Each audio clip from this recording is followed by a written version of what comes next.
हर कोई बेहतर ज़िंदगी चाहता है, ज़्यादा पैसे, ज़्यादा मौके, ज़्यादा आज़ादी, लेकिन कुछ लोग इसे हासिल कर पाते हैं, कुछ नहीं। नीति वचन 21 के 25 कहता है, आलसी की लालसा उसे मार डालती है, क्योंकि उसके हाथ मेहनत करने से इनकार करते हैं। बिना मेहनत के लालसा बर्बादी की ओर ले जाती है, लेकिन एक मेहनती व्यक्ति जो अपने इरादों पर काम करता है, सफल होता है।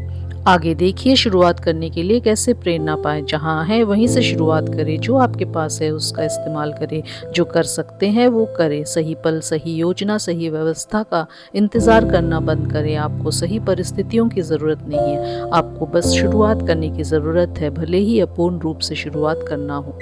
छोटे से शुरुआत करें। शुरुआत में बहुत ऊंचा लक्ष्य उल्टा पड़ सकता है। जब प्रयास से कोई फल नहीं मिलता तो प्रेरणा चुपचाप खत्म हो जाती है। इसलिए नहीं कि आप आलसी हैं, बल्कि इसलिए कि दिमाग ऐसी जगह ऊर्जा लगाना बंद कर देता है जहां उसे कोई प्रतिफल नजर नहीं आए। छोटी शुरुआतें इस कहानी को बदल देती हैं। वे तुरंत जीत दिलाती हैं, गति दिलाती हैं।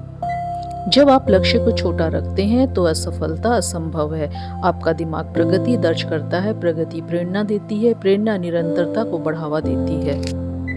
कभी कभी आलस्य मानसिक अधिभार का कारण बनता है। जब आपका मन बहुत सी दिशाओं में खींचा जाता है तो वह किसी भी चीज को स्पष्ट रूप से समझने में कठिनाई महसूस करता है, इसलिए वह निष्क्रियता का चुनाव करता है।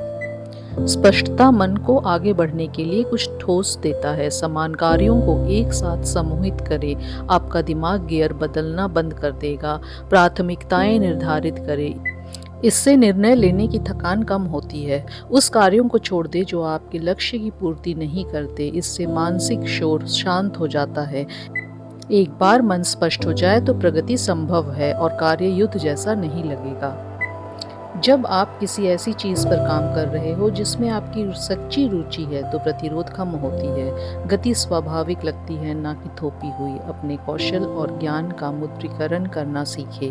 आपके दर्शक वो हैं जो उन चीज़ों से जूझ रहे हैं जो आपने पहले ही समझ लिया है।